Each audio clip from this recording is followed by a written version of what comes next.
কাকুরতলা থানার অন্তর্গত নবসন ঘাটে অজয় নদে মাঝপথে বিকল নৌকা ৫ ঘণ্টা কেটে গেলেও উদ্ধার হয়নি ১৫ জন যাত্রী। ২ জেলায় তীব্র চাঞ্চল্য। টানা বৃষ্টির জেরে অজয় নদী ফুলে ফেঁপে উঠেছে। ফলে বীরভূম ও পশ্চিম বর্ধমানের সংযোগকারী কাকুরতলা থানার অন্তর্গত নবসন ঘাটে নদীর জলস্তর বেড়ে যাওয়ায় প্লাবিত হয়েছে অস্থায়ী বাঁশের তৈরি সেতু। বহুদিন ধরেই এই ঘাট দিয়ে ২ জেলার মধ্যে মানুষ যাতায়াত করতেন বাঁশের সাঁকোয়। সেতু জলের তলায় চলে যাওয়ায় বিকল্প হিসাবে স্থানীয় বাসিন্দারা এখন নৌকায় ভরসা করে।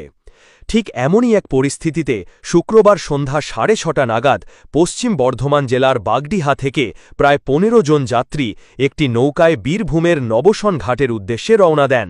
কিন্তু মাঝ নদীতে পৌঁছতেই আচমকায় নৌকার যান্ত্রিক ত্রুটি দেখা দেয়।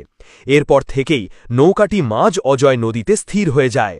যাত্রীরা নদীর মধ্যে প্রায় ৫ ঘণ্টা ধরে আটকে রয়েছেন। এখনও পর্যন্ত তাদের উদ্ধার করা সম্ভব হয়নি।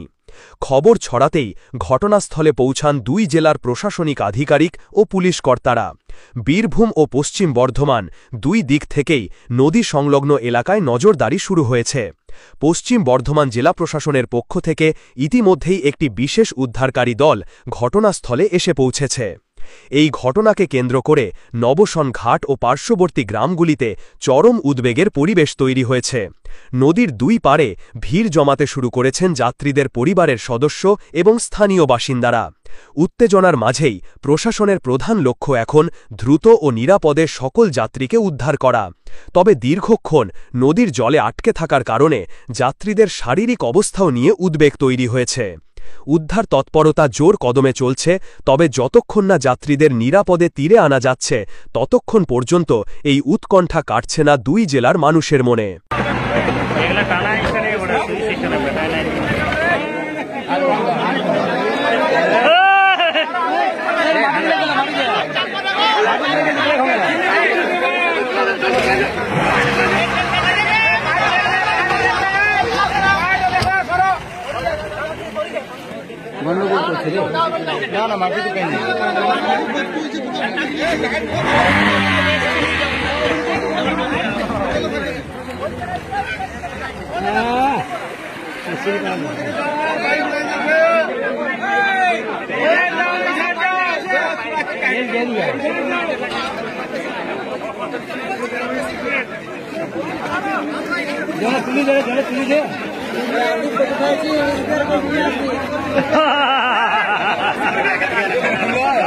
आदित्य रेड्डी